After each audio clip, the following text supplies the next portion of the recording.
Welcome to my channel, a lead that brings your story about the love of a mafia boss. Now let's listen. The porcelain cup rattled against the saucer as I set it down on table 7. My fingers trembled slightly. Not from the weight, but from exhaustion. The diner's fluorescent lights buzzed overhead, casting a harsh glow that seemed to exaggerate every worry line on my face. At 26, I shouldn't have looked so worn down. But 18-hour shifts and constant worry had a way of aging you. "More coffee, Mrs. Rossi?" I asked, forcing a smile that didn't reach my eyes. The elderly woman nodded, her weathered hands clutching a small pill organizer. She had been coming to Bella's diner every Tuesday for the past month, always alone, always at the same corner table partially hidden by a large fern. There was something dignified about her. The way she dressed in expensive but understated clothes, how she spoke softly but commanded attention. "Thank you, dear," she said, her accent thick with old-world Italian. Such a kind girl. I poured the coffee, watching as she fumbled with her pill case, arthritic fingers struggling with the tiny compartment. Without thinking, I set down the pot. "Can I help you with that, Mrs. Rossi?" Relief flooded her face. "Would you?" These old hands aren't what they used to be. I popped open the compartment marked Tuesday evening and tipped the colorful assortment of pills into her trembling palm. She thanked me with a gentle pat on my wrist, her touch surprisingly warm. "My son worries too much about these medications," she confided. "He has people watching me, making sure I take them." She gestured vaguely toward a black sedan parked across the street, its windows tinted to impenetrability. "But I escaped my handler today. A small rebellion at my age." Her eyes twinkled mischievously. I smiled, genuinely this time. Small rebellions were something I understood all too well. The bell above the diner door chimed, and instantly the atmosphere changed. The ambient chatter died down, replaced by a heavy silence that seemed to press against my eardrums. Even the clinking of cutlery ceased. I didn't need to turn around to know someone important had entered, but some magnetic pull forced me to look anyway.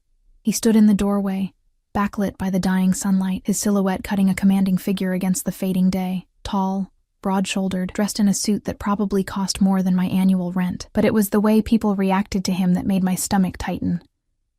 The way my manager suddenly appeared from the back office.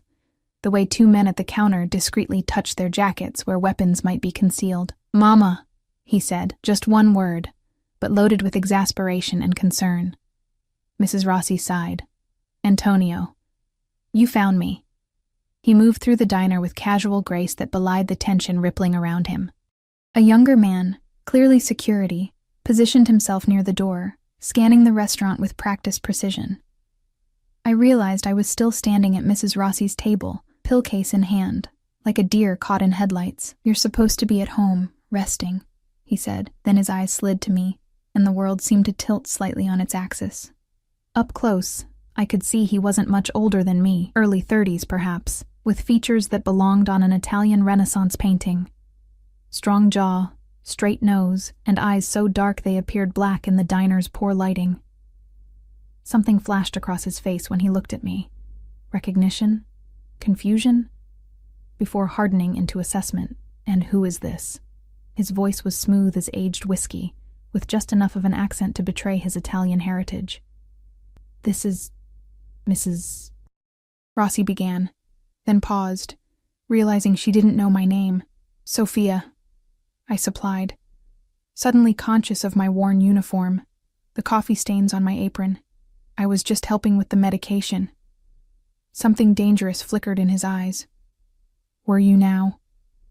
The way he looked at me made my skin prickle, like I was being catalogued, assessed for threat level. I unconsciously took a step back, bumping into an empty chair.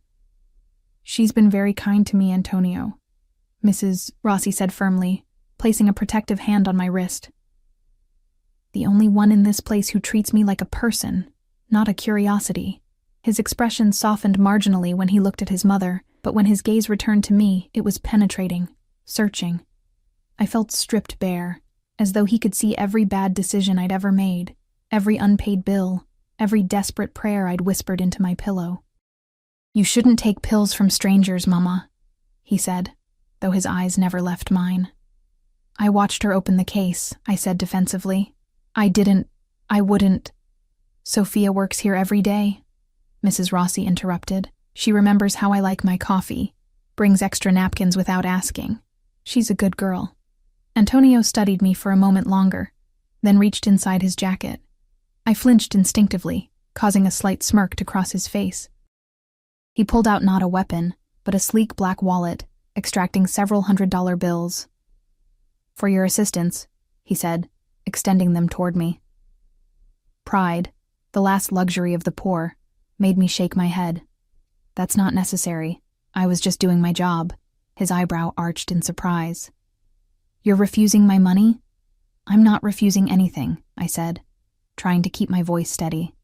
"I just don't need payment for basic human decency, Mrs. Rossi chuckled, looking between us with newfound interest. "See, Antonio? Not everyone can be bought." Something shifted in his expression. Respect, perhaps, or curiosity. He replaced the bills in his wallet with deliberate slowness. "Everyone has a price, Mama. Some just negotiate differently." The implications in his voice made heat creep up my neck. I cleared my throat and gestured toward the coffee pot. "Would you like some coffee? Or something to eat?" "No," he replied, still watching me with that unsettling intensity. "We're leaving.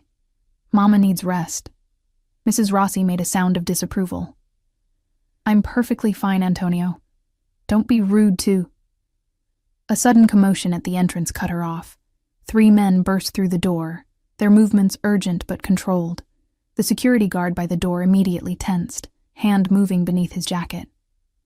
"Boss," the lead man said, ignoring the horrified looks from the other patrons. "We need to move. Now." Antonio's demeanor changed instantly. Gone was the smirking, arrogant man, replaced by someone sharper, more dangerous. He glanced at his mother, then at me, making a quick calculation. "Get my mother to the car," he ordered, and 2 of the men moved toward our table. Mrs. Rossi sighed in resignation. "This always happens when I try to have a normal evening out." She reached for her purse, but her hands trembled so badly that her pill case clattered to the floor, spilling medications across the linoleum. "No!" she cried out, surprisingly distressed. "My heart medication. I can't miss a dose." I knelt immediately, gathering the scattered pills. "Which one is it?" I asked, looking at the rainbow of medications rolling under the table. "Small white one, oval," she said anxiously. "I need it within the hour or—" "Ma'am, we need to go," one of the men insisted, his hand on her elbow. "Not without my medication," Mrs. Rossi insisted, a note of genuine panic in her voice. I spotted the pill beneath a nearby chair and grabbed it, rising quickly. "Here it is," I said, offering it to her with an outstretched palm. Our eyes met briefly, hers filled with gratitude, mine with concern. She took the pill and swallowed it dry, then allowed the men to help her stand. "Thank you, Sophia," she said warmly. "You're an angel."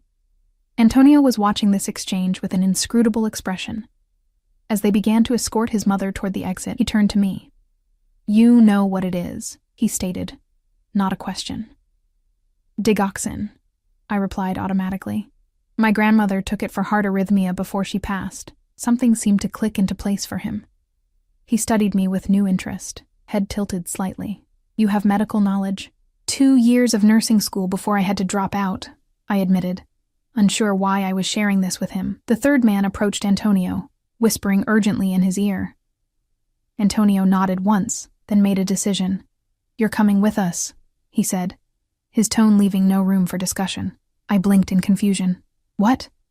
No, I'm working. I can't just—" "Your shift ends in 20 minutes, he cut in. I checked the schedule by the register. A cold sensation settled in my stomach. "How did you—" "My mother needs someone who knows her medication," he continued, as if I hadn't spoken. "And you've just volunteered." "I didn't volunteer for anything," I protested, aware of the other diners watching our exchange with wide eyes. "I can't just leave with strangers." His smile didn't reach his eyes. "We're hardly strangers now, Sophia. You've been serving my mother for weeks. You know what medication she takes. That makes you—" He paused, choosing his words carefully. "Involved." The way he said it made it sound like a threat. My pulse quickened. "Antonio," Mrs. Rossi called from the doorway. "Don't frighten the poor girl." "Sophia, dear, would you consider coming to help an old woman? Just for tonight. I don't trust the nurses my son hires. They report everything back to him." I glanced between them, weighing my options. My apartment was cold and empty, the electricity due to be cut off any day now. My roommate had moved out, leaving me with double the rent I couldn't afford. My bank account held less than $50, and payday was still a week away. "I'll pay you, of course," Antonio added, as if sensing my mental calculations. "Generously." Pride warred with practicality. "I don't even know who you are," I said weakly. Something like amusement flickered across his face. "Antonio Rossi," he said, extending his hand as if we were meeting at a business conference, rather than in a dingy diner under mysterious circumstances. "And you already know my mother, Elena Rossi." I didn't take his hand. "That doesn't tell me anything." "It tells you everything you need to know for now," he replied, dropping his hand. "The rest, you'll learn soon enough, if you choose to come." "And if I don't choose?" His expression darkened. "Then I find someone else who knows about digoxin and doesn't ask so many questions. But my mother seems to trust you, which is," he paused, "unusual." From the doorway, Mrs. Rossi called again. "Sophia, please, just for tonight." I looked at her fragile form, then back at Antonio's imposing presence. Something told me this wasn't really a choice at all. And yet, something else, something reckless and tired of my monotonous struggle, whispered that this was an opportunity, dangerous as it might be. "I need to get my coat," I finally said. Antonio's lips curved into a satisfied smile. Wise decision. As I untied my apron with shaking hands, I caught my reflection in the chrome napkin dispenser. I looked pale, my dark hair falling from its bun, my blue eyes wide with uncertainty. For a moment, I didn't recognize the woman staring back at me, the one making a decision that felt simultaneously like surrender and rebellion. "Just for tonight," I murmured to myself, though something in Antonio's possessive gaze as he watched me move toward the staff room suggested he had very different plans. Outside, the black sedan waited, engine running, exhaling white breath into the cold evening air. As Antonio's hand settled on the small of my back, guiding me toward it with firm pressure, I couldn't shake the sensation of stepping into a beautiful cage, the door swinging shut behind me with the quiet finality of expensive engineering. What had I just agreed to? Block 2. The car smelled of expensive leather and subtle cologne.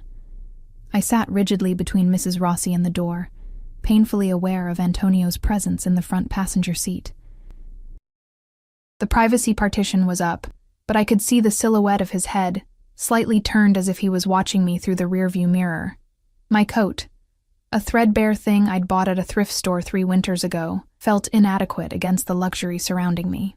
"Don't look so frightened, dear," Mrs. Rossi patted my hand. "My son appears fierce, but he protects what he values." Her choice of words sent a chill down my spine. Not who, but what he values. Possessions, not people. "Where are we going?"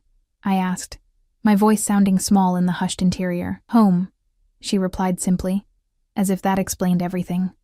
We drove for nearly an hour, leaving the familiar grid of the city behind, venturing into the wealthy suburbs where houses grew larger and further apart. Finally, the car turned through wrought iron gates that opened silently upon our approach, revealing a long, tree-lined driveway. Security cameras swiveled to track our progress, and I counted at least 3 men patrolling the perimeter, their dark forms barely visible in the gathering dusk. The mansion, loomed ahead, all stone and glass, dramatically lit against the night sky. It wasn't ostentatious in the way of new money, but solid, established, like it had witnessed generations of secrets and intended to keep them all. "Welcome to Villa Rossi," Mrs. Rossi said, a hint of pride in her voice. The car came to a stop at the front entrance. The driver opened Mrs. Rossi's door first, then mine. As I emerged, the cold air bit at my cheeks, carrying the scent of pine and wood smoke. Antonio appeared at my side, standing close enough that I could feel the heat radiating from his body. "Get my mother settled," he instructed a waiting staff member, then turned to me. "Come." Not "please come," or "would you come," just a command, issued with absolute certainty of obedience. I glanced at Mrs. Rossi, who gave me an encouraging smile before being escorted inside. "I should stay with your mother," I protested weakly. "That's why I'm here." "You're here because I brought you here," Antonio replied, his hand finding the small of my back again, guiding me toward a separate entrance. "And my mother needs rest before she needs your assistance." I wanted to argue, but found myself following him through a side door into what appeared to be a private wing of the house. The interior was warm, decorated in rich woods and deep blues, masculine without being overtly so. A fire crackled in a stone hearth, casting dancing shadows on book-lined walls. "Sit." He gestured toward a leather armchair. I remained standing. Small defiances were all I had left. His lips quirked in what might have been amusement. "As you wish." He moved to a cabinet, withdrew 2 crystal glasses, and poured amber liquid into each. "Drink?" "No, thank you," I declined, though my mouth was dry with nervousness. He set 1 glass down anyway, keeping the other. "For when you change your mind." He studied me openly now, his dark eyes taking in my worn uniform, my scuffed shoes, the way I nervously tucked a strand of hair behind my ear. I felt exposed, like an insect under a microscope. "You have questions," he stated. "Dozens," I admitted, "starting with who you really are and why you brought me here." "I told you who I am." "A name isn't an identity," I countered. Something darkened in his expression. "Careful, Sophia. Curiosity isn't always rewarded. Neither is kidnapping waitresses." His laugh was unexpected, a rich, genuine sound that transformed his face, making him appear younger, almost approachable. "Kidnapping? You came willingly. Under duress. Under opportunity," he corrected, taking a sip of his drink. "You were looking for an escape. I provided one." The accuracy of his assessment unsettled me. "You don't know me. I know enough." He set down his glass, moving closer. 2 years of nursing school before dropping out. Working double shifts at a diner that's barely staying afloat.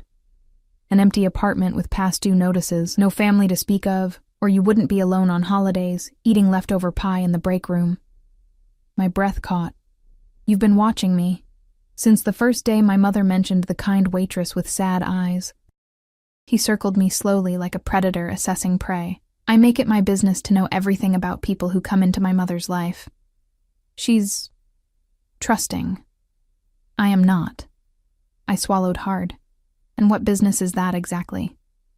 He stopped directly in front of me, close enough that I could see the faint scar bisecting his left eyebrow. "Import, export, real estate, investment, family enterprises." "Family," I repeated, the euphemism not lost on me. The expensive suits, the security, the way people reacted to him at the diner. It all made sense now. "You're not just any businessman." "No," he agreed, "I'm not." "You're a criminal," I said, the words falling between us like stones. His expression hardened. "I'm a man who does what's necessary to protect what's mine." A tremor ran through me, part fear, part something else I didn't want to name. "I should go." "To what?" he challenged. "Your cold apartment? Your dead-end job? The life you're barely surviving, not living?" His words struck a nerve, sharp and true. I'd been drowning for so long that treading water felt like success. "My life is my concern," I said, lifting my chin. "And my mother is mine," he countered. "She needs someone with medical knowledge who isn't on my payroll, someone she trusts. For how long? Until I decide otherwise." The presumption in his voice sparked something in me. Anger, cutting through the fear. "I'm not one of your possessions, Mr. Rossi. You can't just decide my future." He stepped closer, near enough that I could smell his cologne, sandalwood and something darker. "Everyone in this house is here because I allow it. Everyone who leaves does so because I permit it." His voice dropped lower. "Including you." I should have been terrified. Instead, I felt a dangerous thrill, like standing at a cliff's edge. Are you threatening me? I'm clarifying our arrangement. We don't have an arrangement. His smile was slow, predatory. $30,000 for 3 months of your time. Exclusive care for my mother, room, board, clothing, all provided. The sum made me dizzy. It was more money than I'd see in a year at the diner. Why me? My mother trusts you. That's rare enough to be valuable. And if I refuse, then I'll have you driven back to your apartment tonight, with enough cash to cover your overdue rent. He shrugged, and find someone else who knows about digoxin and can be bought more easily. It was a fair offer. More than fair. Yet something in his eyes told me there would be strings attached, invisible chains that might prove impossible to break. I need to think about it, I said finally. Of course.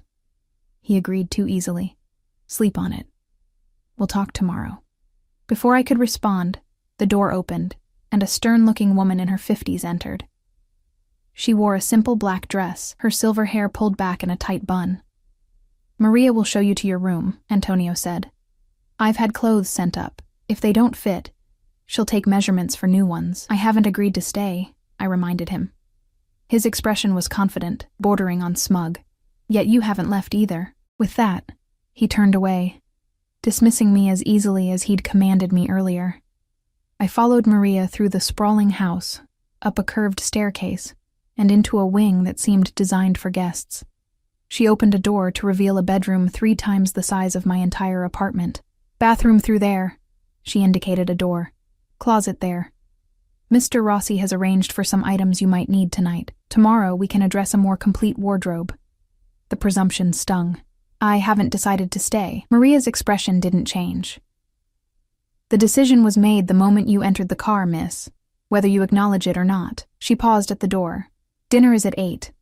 I'll return to escort you. After she left, I explored the room in a daze.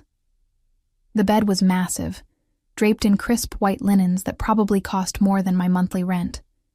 The bathroom featured a marble shower and a clawfoot tub deep enough to swim in. The closet contained a selection of designer clothing, all approximately my size, with tags still attached. How long had he been planning this? The thought sent a shiver through me. I moved to the window, pulling back heavy curtains to reveal a view of manicured gardens, now shadowy in the darkness. The grounds were surrounded by a high stone wall, topped with what looked suspiciously like security sensors. A beautiful prison. My phone buzzed in my pocket, my manager from the diner, probably wondering why I'd left without clocking out. I pulled it out, only to find the screen cracked badly, the device struggling to power on. It must have happened during the car ride. With a sigh, I set it on the nightstand. One more broken thing in my broken life. The closet beckoned with its promise of new clothes. Pride told me to refuse them, but practicality won out. I selected the simplest outfit I could find, black slacks and a cream-colored blouse, and carried them to the bathroom. Under the hot spray of water that never seemed to cool or lose pressure, I tried to wash away the day's confusion, the fear, the strange anticipation. What was I doing here? Why had I come? The answers that surfaced were uncomfortable. Desperation, curiosity, a reckless desire to escape the grinding poverty that had become my life. As I dressed in clothes that fit as if they'd been made for me, I caught my reflection in the steamy mirror. I looked different somehow, my dark hair falling in damp waves around my shoulders, my blue eyes brighter against the cream of the blouse. For a moment, I glimpsed the woman I might have been if life had dealt me different cards. A knock at the door jolted me from my thoughts. Maria had returned, her expression still impassive. Mrs. Rossi has requested your presence before dinner, she informed me. She is in the solarium. I followed her through the labyrinthine house, trying to memorize the route. The solarium was a glass-enclosed garden room, warm and humid, filled with exotic plants and comfortable wicker furniture. Mrs. Rossi sat in a cushioned chair, looking frailer than she had at the diner, but her eyes brightened when she saw me. Sophia, you came. She gestured to the seat beside her. Come, sit. Tell me you're staying. I perched on the edge of the chair. Mrs. Rossi. Elena, please. Elena, I amended. I'm not sure what I'm doing here. Helping an old woman with her medications, she said simply. And perhaps helping yourself, too. Your son said something about 3 months. She waved a hand dismissively. Antonio always negotiates from a position of strength. But yes, I need someone through the winter at least. The cold makes my heart condition worse. She leaned forward, taking my hand in her papery one. And I'd much rather it be someone kind than those stone-faced nurses Antonio usually hires. I never finished my training, I admitted. I'm not really qualified. You know enough, she assured me. And you have something no amount of training can provide: compassion. Her grip tightened. Stay, Sophia, at least for a while. Looking into her earnest face, I felt my resistance weakening. What was waiting for me back home? An eviction notice? Another 18-hour shift for minimum wage plus meager tips? I'll stay, I found myself saying, but only to help you with your medications. I'm not. I hesitated, unsure how to phrase it. I won't be involved in anything else. Understanding dawned in her eyes. Ah, you've realized what my son does. She didn't seem disturbed by my knowledge. His father built our family business. Antonio has merely expanded it. I chose my words carefully. It's not my concern. Wise girl, she approved. Keep that attitude, and you'll do well here. The door to the solarium opened, and Antonio entered, his presence immediately filling the space. He'd changed into a dark button-down shirt, open at the collar, revealing a glimpse of tanned skin. His eyes found mine instantly, a possessive glint in them that made my pulse quicken. I see you've decided to join us for dinner, he observed, noting my new clothes with obvious approval. I've decided to help your mother, I corrected. Nothing more. His smile suggested he knew better. For now. Dinner was served in a formal dining room that could have hosted a state dinner. The massive table of polished mahogany gleamed beneath crystal chandeliers, though only 3 places were set. One at the head for Antonio, one to his right for his mother, and one to his left for me. The symbolism wasn't lost on me. I was being positioned as important, but still subordinate. Elena insisted I sit beside her, disrupting the careful arrangement. The flash of annoyance on Antonio's face was quickly masked, but I caught it, a glimpse behind the controlled facade. Mother, he said with strained patience. Sophia should learn her proper place at this table. Nonsense, Elena replied, patting the chair beside her. She's here to care for me, so she should sit where I can speak with her easily.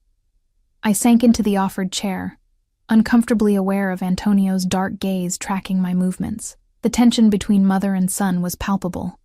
A silent battle of wills playing out over dinner seating. I was merely the battlefield. Staff appeared silently, serving a meal that would have cost a week's wages at the diner: delicate pasta and truffle cream sauce, roasted lamb with herbs, vegetables prepared so artfully they resembled jewels on the plate.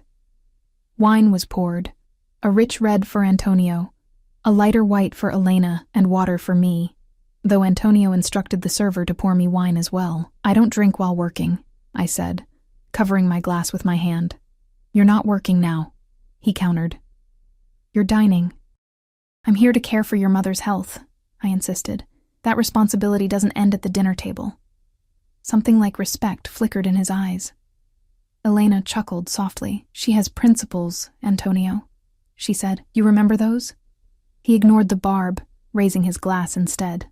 To new arrangements, he toasted, eyes locked on mine. The meal progressed with carefully orchestrated conversation. Elena asked about my background, and I shared the sanitized version. Nursing school cut short by financial hardship after my grandmother passed away. A series of jobs to stay afloat, the diner being the most stable of them. I omitted the eviction notices, the nights I'd gone hungry to pay for electricity, the crushing weight of failed dreams. Antonio ate methodically, speaking little but watching everything. Occasionally his phone would buzz and he would check it discreetly. Once he excused himself to take a call in the hallway. When he returned, his expression was harder, his shoulders tense beneath his expensive shirt. Business never sleeps, Elena explained when he stepped away a second time. Even at the dinner table. What exactly is your son's business? I dared to ask, keeping my voice low. Elena's eyes crinkled with amusement. You've already guessed, I think. The Rossi family has interests in many sectors: import, export, construction, real estate, entertainment. And protection? I suggested. Among other things, she acknowledged without shame. My husband built an empire from nothing. Antonio inherited it and made it stronger, more diverse. You're talking about organized crime, I said plainly. She shrugged one delicate shoulder. Such an ugly phrase for what is essentially an alternative business model. She took a sip of wine. You disapprove. It wasn't a question, but I answered anyway. It's not my place to approve or disapprove. A diplomatic answer, she noted. Good. You'll need that skill here. Before I could respond, Antonio returned, slipping his phone into his pocket. Is my mother interrogating you about family matters? He asked, his tone light, but his eyes sharp. Just getting acquainted, Elena replied innocently. Sophia isn't here for family matters, he reminded his mother, the emphasis making it clear what he meant. She's here for your health. For now, Elena said, echoing his earlier words with a knowing smile. After dinner, Elena claimed fatigue, and I escorted her to her suite, a process that involved navigating more of the sprawling mansion. Her rooms were on the ground floor, beautifully appointed but modified for her medical needs. A hospital-grade bed, disguised with luxurious linens, oxygen equipment discreetly housed in an antique cabinet, medications organized in a leather case rather than plastic containers. The pretense of normalcy, she explained, seeing my assessment. Antonio thinks if he makes it beautiful enough, I'll forget I'm dying. The bluntness of her statement startled me. Is your condition that serious? Congestive heart failure, complicated by pulmonary hypertension, she said matter-of-factly. The medications buy time, not cure. I helped her prepare for bed, organizing her evening pills and showing her which ones to take when. As I worked, I explained the purpose of each medication, their side effects, and what to watch for. You would have made a fine nurse, she observed. Why did you really leave school? I hesitated, then decided on honesty. My grandmother died. She raised me after my parents were killed in a car accident when I was 8. She was all I had. When she passed, there was just enough from the sale of her house to cover the funeral and her outstanding medical bills, nothing left for tuition. And no other family? She pressed. None that claimed me, I said, trying to keep the bitterness from my voice. She studied me thoughtfully. So we're alike then, both of us alone in the world, except for what family we can create for ourselves. You have Antonio, I pointed out. Yes, she agreed. And now you have us. The presumption should have bothered me. Instead, I felt an unexpected warmth, a dangerous sense of belonging I couldn't afford to indulge. I busied myself checking her pulse, noting it in the log kept by her bedside. He'll try to keep you, you know, she said suddenly, as I adjusted her pillows. Once Antonio decides something belongs to him, he never lets it go. I don't belong to anyone, I said firmly. Her smile was knowing. We'll see. After she was settled, I returned to the hallway to find Antonio waiting, leaning against the wall with deceptive casualness. He straightened when he saw me, and for a moment, I thought I glimpsed relief in his expression. Is she comfortable? He asked. Yes, I confirmed. I've reviewed her medications and taken her vitals. Her pulse is slightly elevated, but that could be from the excitement of the day. He nodded, seeming satisfied with my professional assessment. Walk with me, he said, already turning down the hallway. It wasn't a request, but I followed anyway, curious despite my better judgment. He led me through a different wing of the house, this one darker, more masculine in its design. Heavy woods, leather furnishings, the occasional hunting trophy mounted on walls. A man's domain. We entered what appeared to be a study. Book-lined walls, a massive desk, a fireplace with actual flames dancing behind the grate. He closed the door behind us, and immediately the atmosphere changed. This wasn't just any room. This was his inner sanctum, where decisions were made, power wielded. Your employment contract, he said, gesturing to papers laid out on the desk.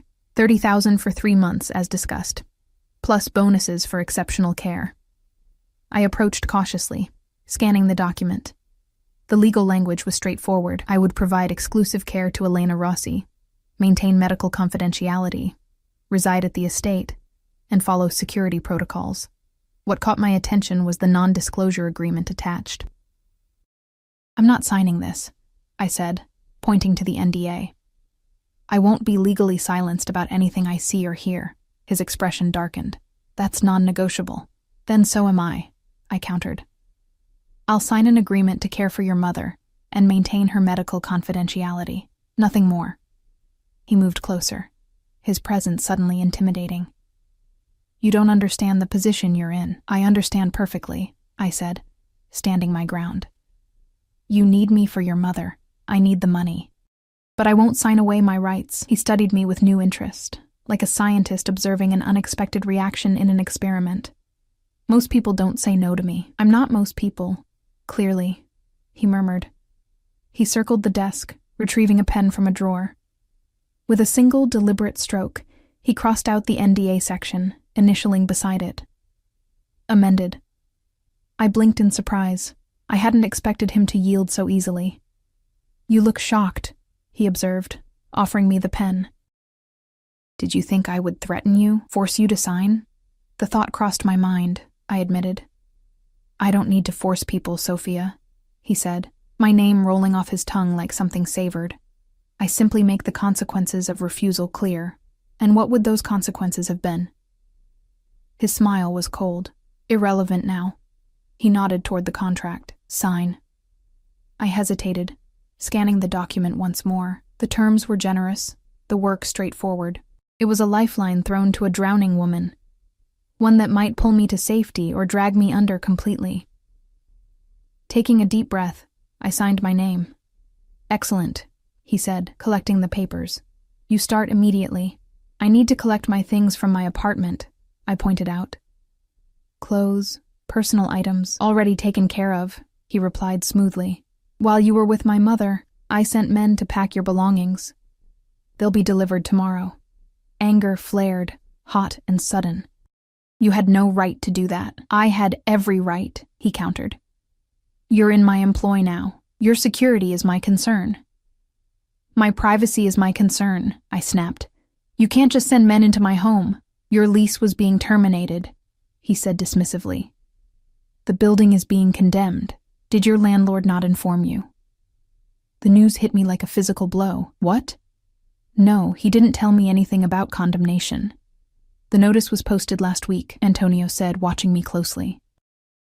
"The entire building must be vacated by the end of the month. Structural issues." My mind reeled.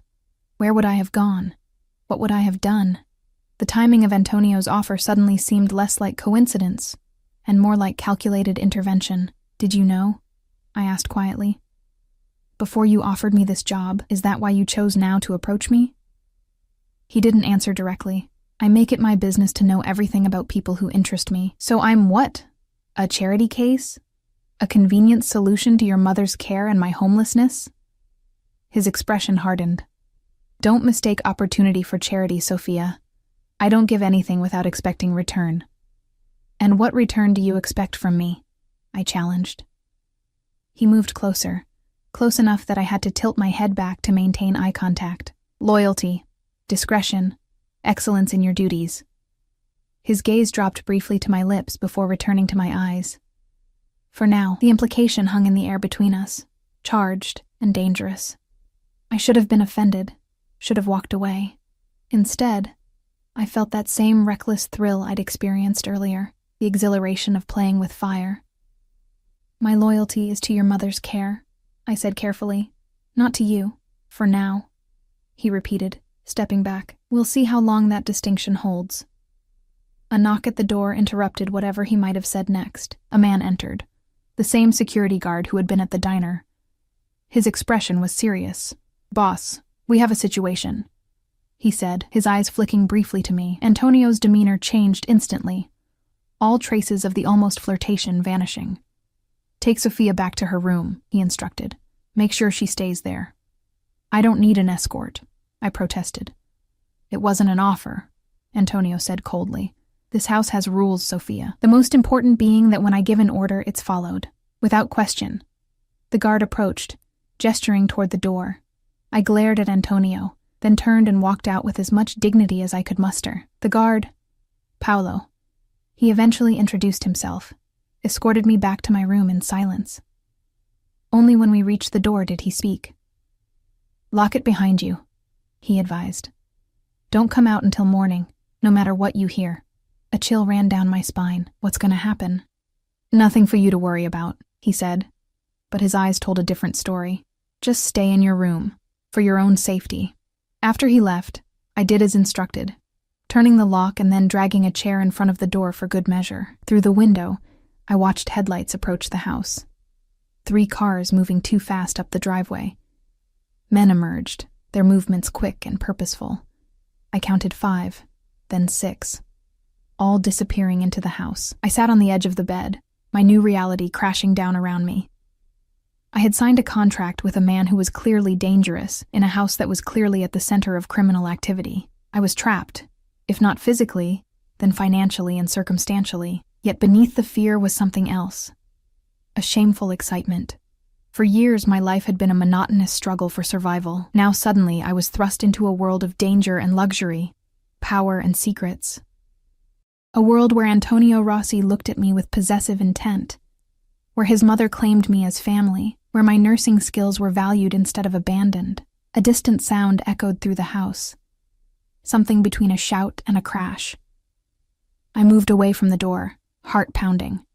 Whatever situation had arisen, I wanted no part of it. I crawled into the massive bed, pulling the covers up like a shield. This was just for 3 months, I reminded myself.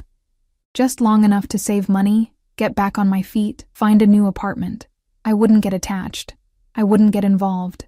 But as sleep finally claimed me, Antonio's words echoed in my mind. For now.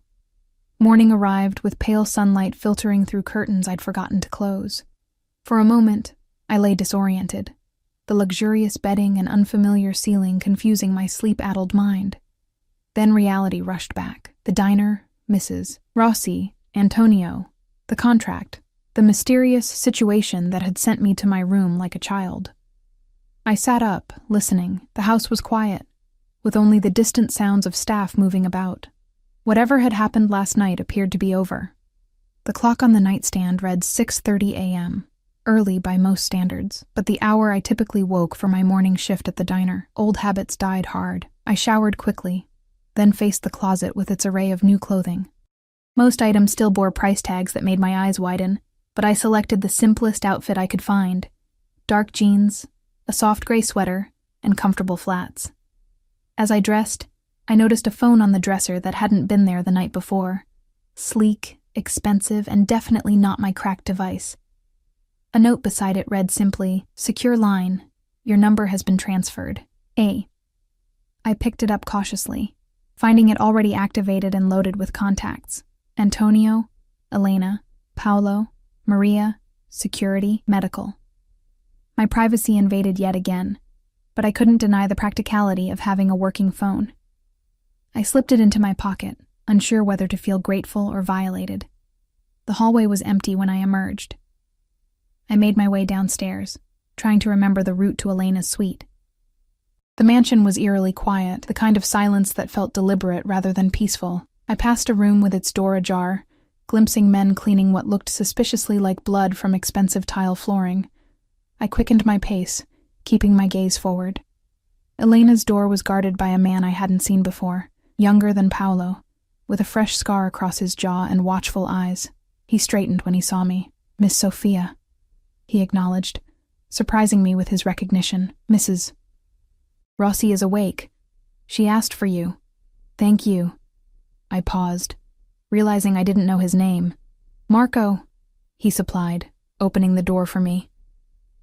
Elena was sitting in a chair by the window, a book open on her lap, looking more fragile in the morning light. She brightened when she saw me. "Sophia, you survived your first night." There was a question in her statement, her eyes searching my face. "It was eventful," I said carefully, moving to check her medication chart. "How are you feeling this morning?" "My pulse is racing a bit," she admitted. Too much excitement in this house lately. I found her wrist, counting the beats. 96. Higher than I'd like. I reached for the blood pressure cuff kept on her bedside table. Let me check your pressure too. As I worked, I felt her studying me. You heard the commotion last night, she stated. I heard something, I acknowledged, keeping my tone neutral. I was advised to stay in my room. Good advice, she murmured. This business Antonio runs, it has its complications. The blood pressure cuff beeped, 142/88. Your pressure is elevated too, I noted, recording the numbers in her chart. Did you take your morning medications yet? Don't change the subject, dear, she chided gently. You're curious. It's natural. I met her gaze directly. I'm concerned about your health. Stress isn't good for your heart condition. Neither is ignorance, she countered. If you're to survive here, you should know what you've walked into. I hesitated, then asked the question that had been burning in my mind since yesterday. Is your son dangerous? Her laugh was soft but genuine. To his enemies? Absolutely. To those under his protection. She shook her head. Antonio shields what he considers his with everything he has. That's the Rossi way. And which category do I fall into? Her expression turned knowing. That depends on you, doesn't it? But I suspect you've already caught his interest in ways that go beyond your nursing skills. Heat crept up my neck. I'm only here to care for you. For now, she said, unknowingly echoing her son's words from the previous night. She sighed, suddenly looking tired. The men who came last night, they were Venucci's, a rival family testing boundaries. I busied myself organizing her morning pills, trying to process this casual confirmation that I was living in a mafia household.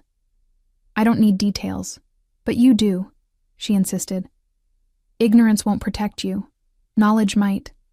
She took the medication cup I offered, swallowing the pills with practiced ease. Antonio handled it. He always does. Handled it how? The words escaped before I could stop them. Her eyes met mine, steady and unflinching, however was necessary. The implication hung between us, and I remembered the glimpse of men cleaning blood from tiles. I swallowed hard, focusing on adjusting her oxygen level instead of pursuing that line of questioning. A knock at the door interrupted us, and Antonio himself entered. He looked immaculate as ever in a tailored suit, but subtle signs betrayed his exhaustion. The faint shadows beneath his eyes, the tightness at the corners of his mouth. His gaze swept over me, assessing, before turning to his mother. You should be resting, he admonished her. I've rested enough for 3 lifetimes, she replied. Sophia and I were just getting better acquainted. His expression darkened. Were you now? She needs to understand this family if she's going to be part of it, Elena said firmly. She's an employee, not family, he corrected, though his eyes lingered on me with something more complex than an employer's assessment. For now, Elena said for the 3rd time, and I wondered if they realized they were both using the same phrase to describe my ambiguous position. Antonio's phone buzzed. He checked it, his expression hardening further. I have to go out. Business. Cleaning up last night's mess? Elena asked pointedly. He shot her a warning look. Nothing for you to worry about, and nothing for Sophia to worry about either, she pressed. His gaze shifted to me. Sophia's contract covers medical care, not family business. But who cares for the caretaker? Elena persisted. She was frightened last night, Antonio. Locked in her room while men with guns ran through the house. I wasn't frightened, I interjected, though it wasn't entirely true. Just concerned. Antonio studied me for a long moment. Paolo will remain with you today, he finally said. Both of you. For protection. Is that necessary? I asked. Yes, he stated flatly. Until I'm certain the situation is fully resolved. Elena sighed. More guards. More isolation. Is this how you intend for me to spend my final years? Like a prisoner in a gilded cage? Pain flashed across Antonio's face. So brief I almost missed it. It's for your safety, Mother. Safety without freedom is just another kind of death, she replied, turning to gaze out the window. But go. Handle your business. Sophia and I will manage. The dismissal was clear. Antonio's jaw tightened, but he said nothing more, merely nodded once in my direction before leaving. The tension he carried seemed to linger in the room after his departure. "He carries too much," Elena said softly, still staring out the window. "Has since his father died." I moved to stand beside her, following her gaze to the gardens below, where security personnel patrolled the perimeter. "How did his father die?" "Shot," she said simply. "In this very house, at a dinner party. Antonio was 24. He took control that same night, called the captains, secured loyalty, hunted down the killers." Her voice held a mixture of pride and sorrow. "He's never been young since." I tried to imagine it. A young man thrust into leadership through violence, forced to command respect from men twice his age, with his father's blood still fresh on the floor. It explained some of the hardness in him, the constant vigilance. "I'm sorry," I said, inadequate but sincere. "Life gives us burdens," she replied. "Some heavier than others. The measure of a person is not what they carry, but how they carry it." She turned to face me. "Which brings me to you, Sophia. What burden are you carrying that I see behind your eyes?" The question caught me off guard. "I don't know what you mean." "You recognize Antonio's pain because you carry your own," she said gently. "Not just poverty or lost opportunity. Something deeper." I swallowed hard, unprepared for her perception. "My past is my own, as you wish," she conceded. "But remember, wounds fester in darkness. Sometimes the only cure is to bring them to light." The day passed in a strange rhythm of medical routine and surreal circumstance. I checked Elena's vitals regularly, administered medications, and helped her with gentle exercise to maintain circulation. Between these duties, we played cards. She was ruthless at poker. Read together, she preferred Russian classics, and talked, though I was careful to keep the conversation away from personal matters. Paolo remained a constant, silent presence, positioned just outside the door. Occasionally his phone would buzz, and he would step away to speak in hushed tones before returning to his post. Each time, Elena would watch him with knowing eyes but say nothing. By late afternoon, she was tiring, and I helped her to bed for a rest. As I was adjusting her pillows, she grasped my wrist with surprising strength. "Antonio will test you," she warned. "He tests everyone, but especially those he might care for." "He doesn't care for me," I objected. "He barely knows me." Her smile was enigmatic. "My son has always known what he wants the moment he sees it. It's his gift, and his curse." After she dozed off, I slipped out to find Maria, hoping to inquire about dinner arrangements. Instead, I encountered Marco in the hallway, looking agitated. "Miss Sophia," he said urgently, "Mr. Rossi requested you join him in his study.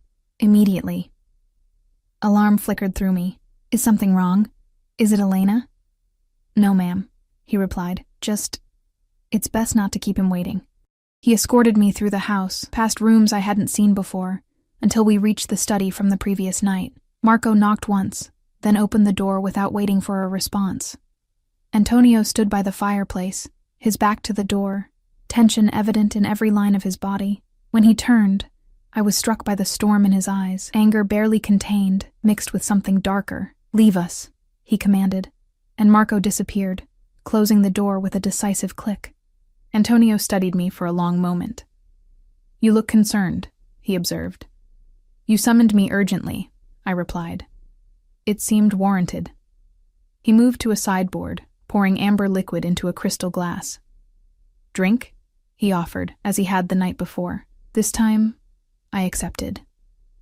"Yes, please." Surprise flickered across his face as he handed me the glass. Our fingers brushed, the contact brief but electric. I took a small sip, the whiskey burning a path down my throat. "There was another incident today," he said without preamble. "A message left at the gates, for me." I waited, unsure what this had to do with me. "It mentioned you," he continued, his voice deceptively calm. "By name." The glass nearly slipped from my fingers. "What? How is that possible? I've only been here one day." "Exactly," he said, eyes narrowing. "Which raises the question of how they knew about you at all." Understanding dawned, cold and sharp. "You think I'm involved somehow?" The thought crossed my mind, he admitted.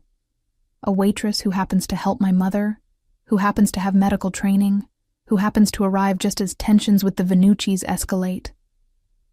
Anger flared, hot and sudden. You think I'm what? A spy? A plant? I set the glass down with more force than necessary.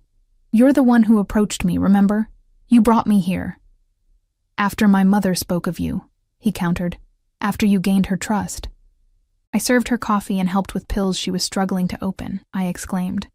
That's not some elaborate infiltration scheme. He moved closer, his gaze intense. Then explain how they knew your name. Explain how they knew to use you as leverage.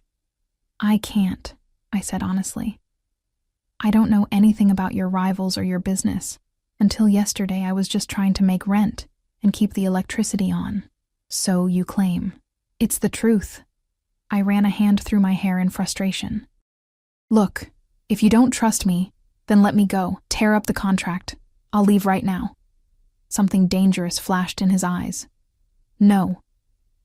The single word held such finality that it stopped me short. No? You're not leaving, he stated. Not until I determine whether you're a threat or a target. You can't keep me prisoner here, I protested. His laugh was without humor. Can I? Fear and defiance warred within me. If you believe I'm working for your enemies, why would you want me near your mother? Because keeping potential threats close allows me to control them, he replied, and because, despite my suspicions, my mother needs you. His expression softened marginally. And she's grown attached already, I swallowed hard. I would never harm your mother. Intentionally, perhaps not, he conceded. But harm comes in many forms. We stood in tense silence, the air between us charged with suspicion and something else. Something that made my heart beat faster despite the circumstances. What did the message say? I finally asked. The one with my name. He studied me for a long moment, as if debating how much to reveal. It suggested that things I value are vulnerable. It named my mother. And you. Me? I repeated in disbelief. I'm nothing to you. His expression shifted, became unreadable. Yet, they believe you are. And perception, in my world, is as dangerous as reality. The implications sank in slowly.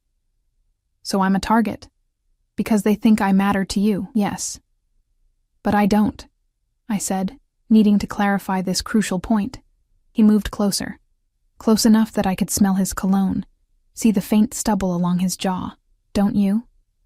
My breath caught.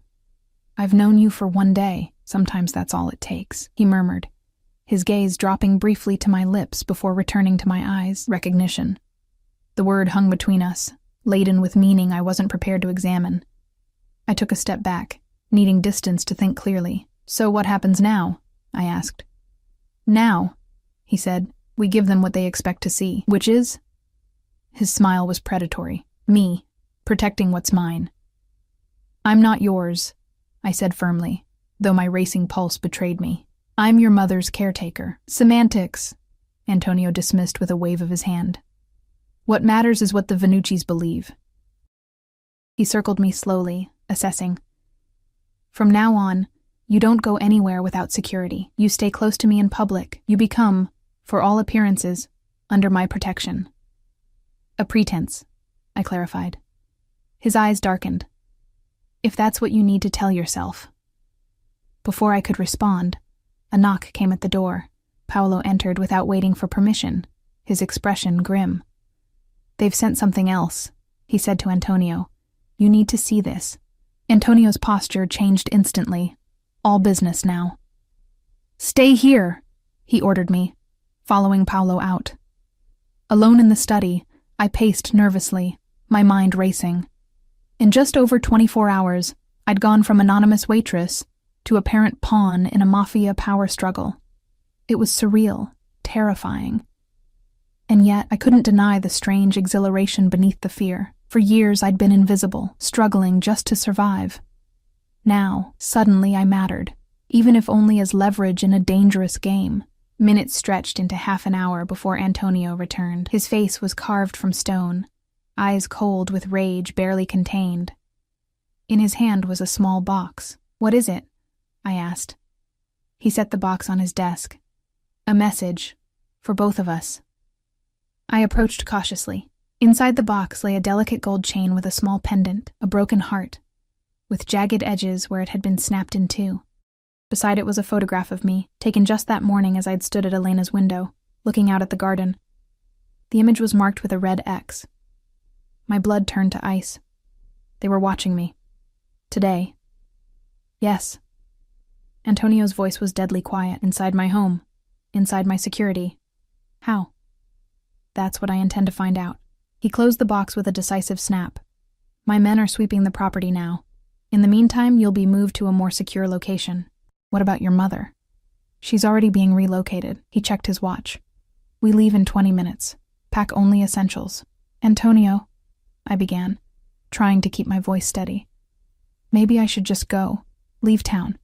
If I'm not here, they can't use me against you. His expression darkened. You think they'd let you simply walk away now? That they wouldn't hunt you down the moment you left my protection? The thought hadn't occurred to me. I could disappear. No one disappears from people like the Venucci's unless they have resources and connections you don't possess. He moved closer, his intensity almost palpable. Your best chance, your only chance, is with me. Fear and something else tightened my chest. Why would you protect me? You barely know me. You even suspected I might be working for them. I suspected, he acknowledged. I no longer do. What changed? His jaw tightened. The nature of their threat. The Venucci's are many things, but they're not subtle. If you were their plant, they wouldn't have marked you as a target so explicitly. It was cold comfort. So instead of a spy, I'm just collateral damage. You're alive, he corrected sharply. And I intend to keep you that way. 20 minutes later, I found myself in the back of an armored SUV, a small bag of belongings beside me.